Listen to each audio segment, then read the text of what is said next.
Dalla Basilicata un saluto cordialissimo da Osvaldo Bevilacqua. Amici di Sereno Variabile, oggi un viaggio in un luogo speciale. Matera, la città dei Sassi, conosciuta e apprezzata in tutto il mondo proprio per questo patrimonio, un unicum dal punto di vista storico ed urbanistico. In questa nostra puntata molte indicazioni, molti suggerimenti per weekend autunnali, ma non solo autunnali, davvero straordinari.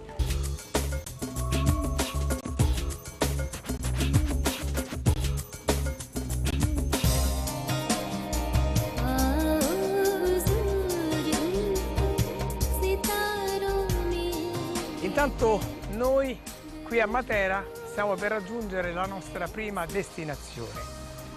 Dietro di noi la duecentesca chiesa di San Francesco d'Assisi ha subito varie trasformazioni nel corso dei secoli, una molto importante nel 1670 con questa bellissima facciata in barocco leccese.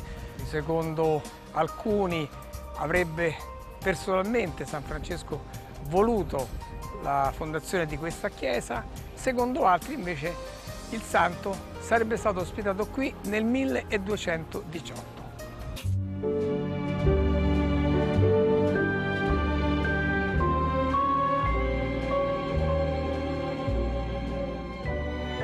Siamo sulla dorsale settecentesca che qui a Matera praticamente delimita, fa un po' da quinta ai Sassi. È una strada lunghissima, ricca di chiese costruite, perché normalmente le decine e decine di chiese rupestri, soprattutto che sono qui a Matera, sono scavate nella roccia. E in particolare, una per tutte, questa, la chiesa del Purgatorio, vedete, ha già qualcosa di diverso dalle altre chiese perché la facciata è curvilinea. Il tema centrale purtroppo non è allegro, non è piacevole, perché è la morte. Vedete, un po' dappertutto ricorre questo tema, in particolare sul portale, re, vescovi, personaggi importanti, chiunque deve fare i conti alla fine con la morte.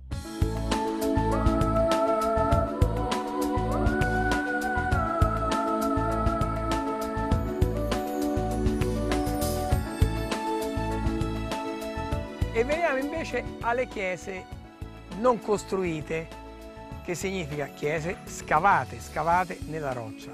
Ce ne sono circa 150 di chiese rupestri, tant'è vero che è stato istituito il Parco regionale archeologico storico naturale delle chiese rupestri della Murgia Materana, dove tra l'altro si possono svolgere molte attività. Ma vediamo le escursioni per scoprire queste meraviglie. Dobbiamo immaginare il paesaggio del parco esattamente come quello della città di Matera, dei Sassi di Matera, prima che fossero costruiti. Quindi le chiese rupestri sono presenti nei Sassi e nel parco e sono quasi tutte visitabili. Sono chiese costruite intorno all'anno 1000, 1200, 1400, insomma nel Medioevo, e sono tutte di una fattura non indifferente. Dal punto di vista del movimento, dal punto di vista sportivo? Abbiamo fatto delle esperienze con l'arrampicata, con delle passeggiate a cavallo. Ovviamente tutte queste cose sono organizzate dai nostri centri di educazione ambientale e dai centri visita, in particolare quello che si trova nei pressi del villaggio neolitico di Murgia Timone, che è Iazzo Gattini, Masseria Radogna. È sufficiente rivolgersi per chi anche durante quest'inverno o l'autunno, adesso subito, volesse venire qui e stare qualche giorno. È sufficiente rivolgersi ai nostri centri visita e alle nostre guide escursionistiche appositamente istruite. Grazie.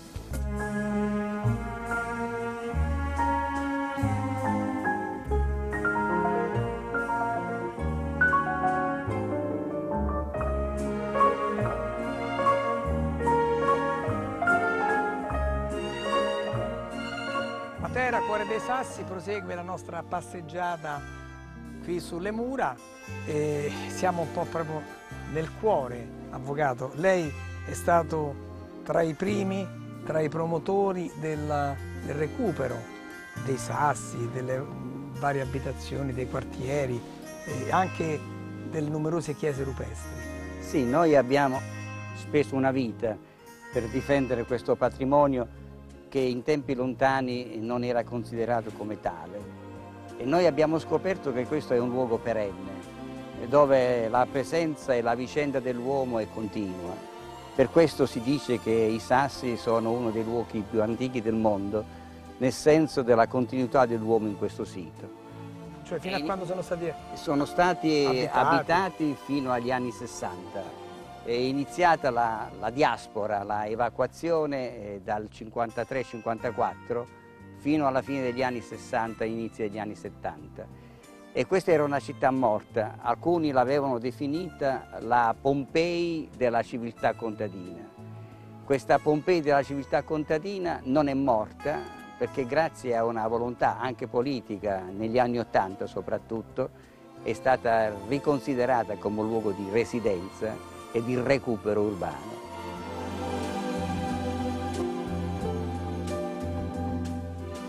Il suo cuore batte di più per, non la voglio mettere in imbarazzo, per il Sasso Caveoso o per il Sasso Barisano? Beh, il Sasso Caveoso è quello che guarda alle grotte del Paleolitico, però il mio cuore batte qui perché poi c'è questo spettacolo di integrazione tra ambiente e città, questo paesaggio murgico che fa da quinta naturale a questo luogo residenziale, questa quinta che poi ha suggestionato i grandi registi italiani e stranieri da Pasolini a Mel Gibson. Quando Pasolini scelse Matera e gli chiesero perché aveva scelto Matera, lui disse perché lì c'è il sole vero, il sole ferocemente antico.